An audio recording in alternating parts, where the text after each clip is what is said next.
Sorry. I hope I didn't get you into any trouble. No, you didn't.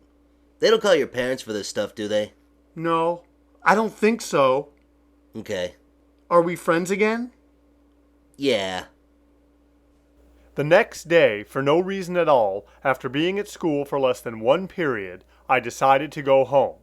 As you waited in the sick room for your parents to pick you up, you sometimes waited with the kids who were being sent home because they'd gotten into trouble. Can't believe that punk told on me for hitting him. He better watch his face, 'cause I'll call my backup on him. Yeah, that'd mess him up.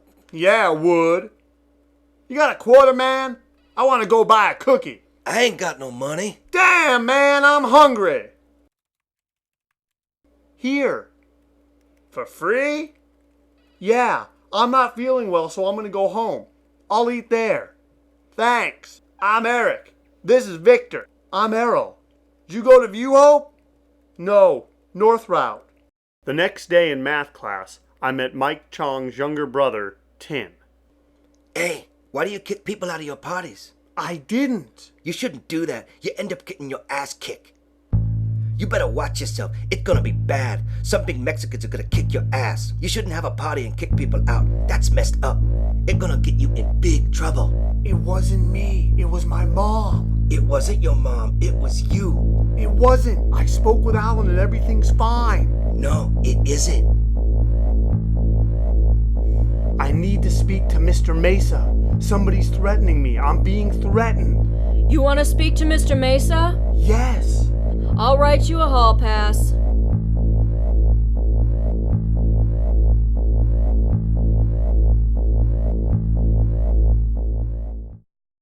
You better watch your back. There are gonna be some big Mexican guys coming after you.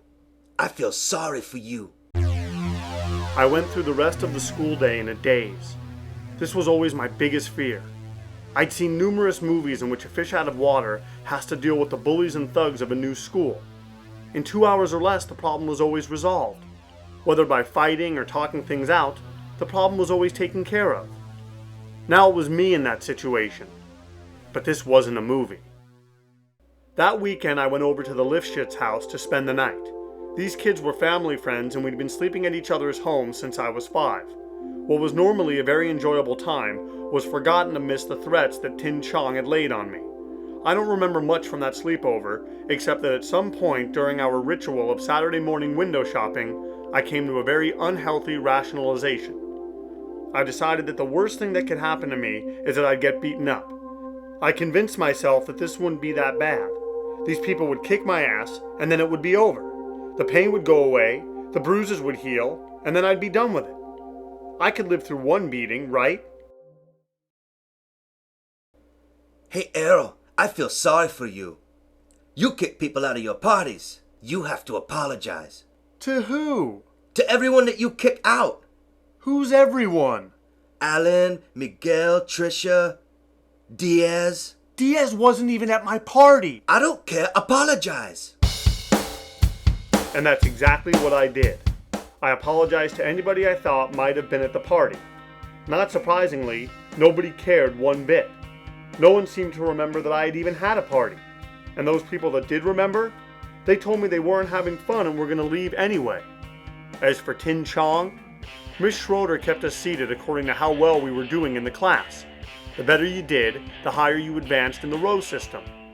I stayed in the last row, while Tin moved up to the first. Is that it, Brian? Where'd you get that? At this knife store in Santa Ana. Can I see it? Sure. Errol Jacobs.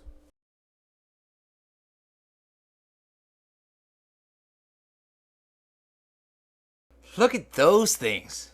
What color are those shorts? They're better than the color of your face. What'd you say? Was that guy talking to you? He better not be.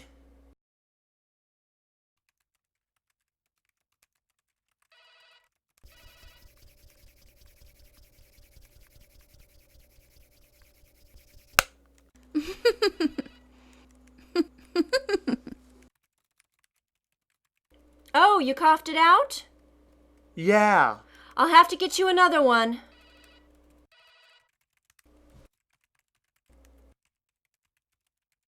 I have you in my history class, right? Yeah. I think we're in a bunch of classes together.